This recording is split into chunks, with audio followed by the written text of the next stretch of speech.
Ceci étant fait, bien sûr, il va falloir que nous soyons capables maintenant de produire du contenu. Et cette production de contenu ne peut être faite que si, eh bien, en fait, l'élément est connecté à l'arbre. Et pour ce faire, nous allons simplement ici, puisque je suis un web component, je suis donc un element, et j'ai donc une propriété inner HTML. Et je vais pouvoir, de cette façon-là, rajouter du contenu. Alors, je vais faire un petit contenu. Alors, je vais faire du H2, et je vais dire que c'est hello Allform H2.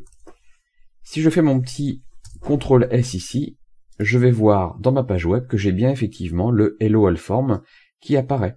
Alors bien sûr, si je veux maintenant regarder le contenu de cette page-là, on voit bien que j'ai mon élément hello et à l'intérieur le hello Allform qui apparaît. Maintenant que nous avons vu comment créer un custom element, nous allons voir les quelques autres notions qui gravitent autour des web components, à savoir le shadow DOM et les templates. Alors, on va commencer par le shadow DOM. La première chose à faire pour le shadow DOM, ça va être effectivement d'attacher ce shadow DOM, c'est-à-dire l'arbre DOM qui sera encapsulé ou non, public ou privé en fait, à notre componente. Et pour ça, tout ce qu'on a besoin de faire, c'est... Alors déjà, on va stocker ce shadow DOM dans une variable, et on va l'initialiser avec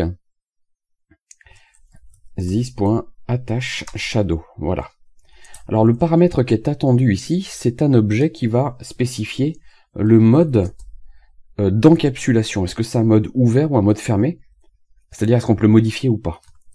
Une fois que nous avons fait ça, effectivement vous avez compris l'idée ici, hein. Le shadow DOM, c'est lui qui va être initialisé et plus l'élément lui-même. Quelle est la différence? Eh bien regardez la différence, on la voit dans notre navigateur, puisque cette fois, lorsqu'on regarde le Allform Hello, vous voyez, on a un shadow root ici maintenant, qui vient s'inclure en fait dans le inner HTML, qui va donc s'inclure dans l'arbre DOM, et à l'intérieur ici, on a bien le Hello Allform. Alors maintenant que nous avons utilisé le shadow DOM, nous allons voir comment il va nous être possible d'extraire en fait ce template avec la balise H2 dans un template à part. Et pour faire ça, eh bien nous allons utiliser bien sûr la syntaxe de template qui est proposée par le HTML5 et le web component. Et pour ça, nous allons utiliser la balise template.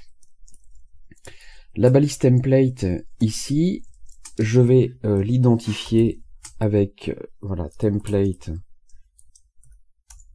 hello Allform, et à l'intérieur, eh bien, je vais y mettre notre H2 de hello Allform from template. Voilà, en faisant ça ici, oui, pour l'instant ça change rien ici, j'ai toujours mon hello Allform. Ce que je vais faire maintenant, et là vous allez voir c'est pas très compliqué, il suffit de récupérer donc le template dont l'ID est hello template hello Allform, et une fois que je l'ai, je vais pouvoir prendre son inner HTML pour le mettre dans le hello Allform.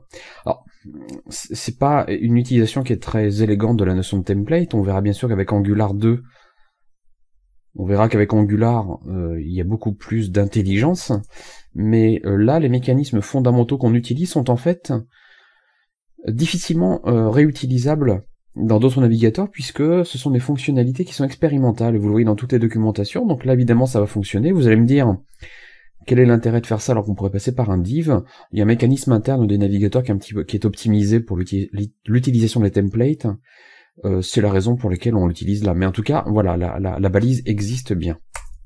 Donc nous allons récupérer est égal à document.query selector de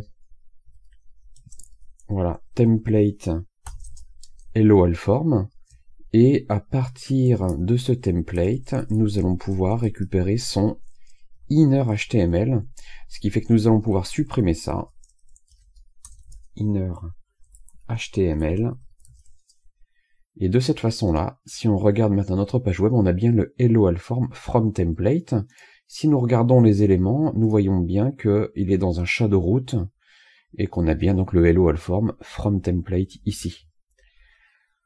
Voilà qui clôt notre vidéo sur les Web Components et je vous propose de nous retrouver dans une autre vidéo. À bientôt.